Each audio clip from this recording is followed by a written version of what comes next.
What if I told you the world you're living in isn't real? Not in the science fiction sense, not in the dreamlike floating through space kind of way, but in the way where the ground beneath your feet, the people you talk to, the person you think you are all made of borrowed parts. Ideas, patterns, reactions. You wake up, you get dressed, you go through your day, but beneath it all there's a feeling, a glitch in the performance, like something's off. Like you're participating in a story you didn't write. And maybe you didn't. Because from the moment you were born, you were told what to be, what to do, how to feel. The script was handed to you before you even knew how to speak. And yet deep down something in you always knew. This can't be it. You feel it in moments of stillness, in the quiet between conversations, in the way people repeat the same lines, the same small talk, the same smiles, and you start to ask, what if this is all just a loop? It's not paranoia, it's not a breakdown, it's clarity. This isn't a simulation in the technological sense, it's a simulation of meaning, of identity, a world of masks, repeated gestures, and borrowed desires. And when you start to see through it, really see through it, it can feel like the floor drops out. Nothing is real. Not your job title, not your social role, not the idea that success looks a certain way, or that happiness is something you chase. It's all scaffolding, temporary, hollow. But here's the twist. That's not bad news. It means you're free. Because if nothing is real, if all of this is a construct, then so is every limitation you've ever believed, every standard you've tried to meet, every definition of worth you've been taught to cling to. You don't have to keep performing. You don't have to keep pretending. You get to choose.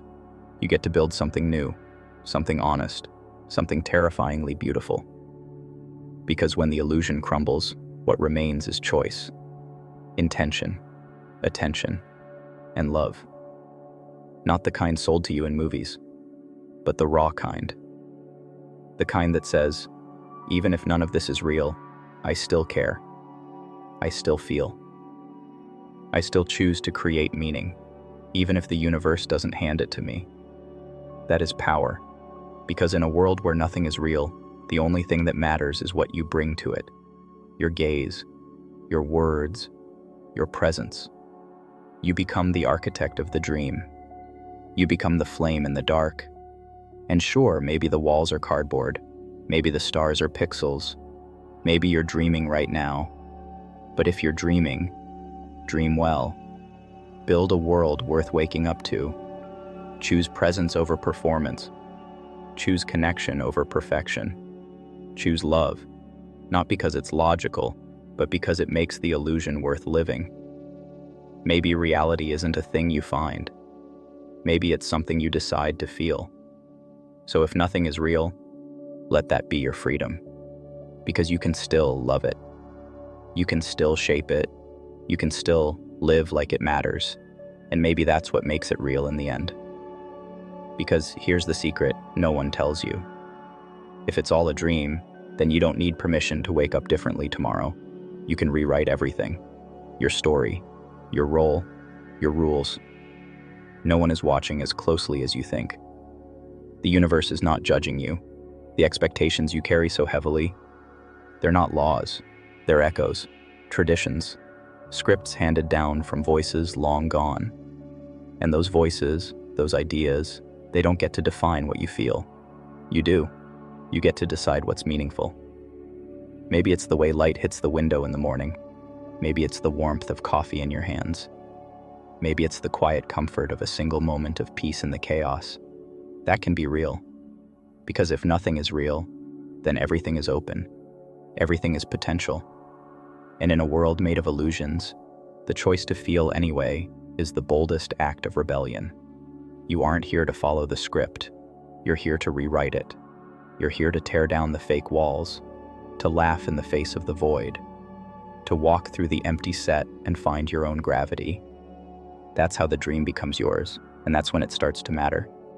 And even if none of it lasts, if it all fades like smoke, you were here. You felt, you chose. That's a miracle. You see, the beauty isn't in proving it was real.